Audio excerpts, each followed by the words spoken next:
ಚಟ್ಟಳ್ಳಿಯ ಚೇರಳ ಶ್ರೀ ಭಗವತಿ ದೇವಾಲಯದಲ್ಲಿ ಫೆಬ್ರವರಿ 24ರಿಂದ ಆರಂಭವಾದ ವಾರ್ಷಿಕ ಉತ್ಸವ ಶ್ರದ್ಧಾ ಭಕ್ತಿಯಿಂದ ಸಮಾಪ್ತಿಯಾಯಿತು. ಉತ್ಸವದ ವಿಶೇಷ ಆಕರ್ಷಣೆ ಎಂದರೆ ಕೊಂಬಾಟು ನೃತ್ಯ. ಜಿಂಕೆಯ ಕೊಂಬುಗಳನ್ನು ಹಿಡಿದು ಸುಮಾರು 18 ಶೈಲಿಯ ನೃತ್ಯ ಮಾಡುತ್ತಾ ದೇವರಿಗೆ ಪ್ರದಕ್ಷಿಣೆ ಬರುವ ಸಂಪ್ರದಾಯ ಇಲ್ಲಿದೆ.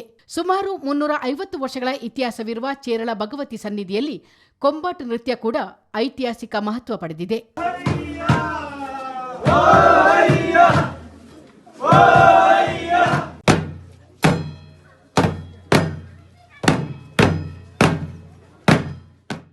ಉತ್ಸವದ ಅಂಗವಾಗಿ ಫೆಬ್ರವರಿ 25ರಂದು ಬೊಳಕು ಮರವನ್ನು ದೇವಾಲಯದ ಮುಂದೆ ಸ್ಥಾಪಿಸುವ ಮೂಲಕ ಹಬ್ಬದ ಕಟ್ಟು ಬೀಳುವ ಸಂಪ್ರದಾಯ ಆರಂಭವಾಯಿತು. ಫೆಬ್ರವರಿ 27ರ ಶುಕ್ರವಾರ ಪಟ್ಟಣಿ ಹಬ್ಬ, ಫೆಬ್ರವರಿ 28ರ ಶನಿವಾರ ಅಯ್ಯಪ್ಪ ಬನಪೂಜೆ ನಡೆಯಿತು. ಮಾರ್ಚ್ 1ರ ಭಾನುವಾರ ದೊಡ್ಡ ಹಬ್ಬದ ಪ್ರಯುಕ್ತ ಬೆಳಗಿನಿಂದಲೇ ದೇವಾಲಯದಲ್ಲಿ ವಿಶೇಷ ಪೂಜೆ ನಡೆಯಿತು. ಕೊಂಗೇಟಿರ ಐನು ಮನೆಯಿಂದ ತಕ್ಕರನ್ನು ಒಡ್ಡೋಲಗ ದುಡಿಕೊಟ್ಟು ಸಂಪ್ರದಾಯದೊಂದಿಗೆ ಕರೆತರಲಾಯಿತು. ನಂತರ ಚೇರಳ ತಮ್ಮಂಡ ಮನೆಯಿಂದ ದೇವರ ಭಂಡಾರ ತರಲಾಯಿತು.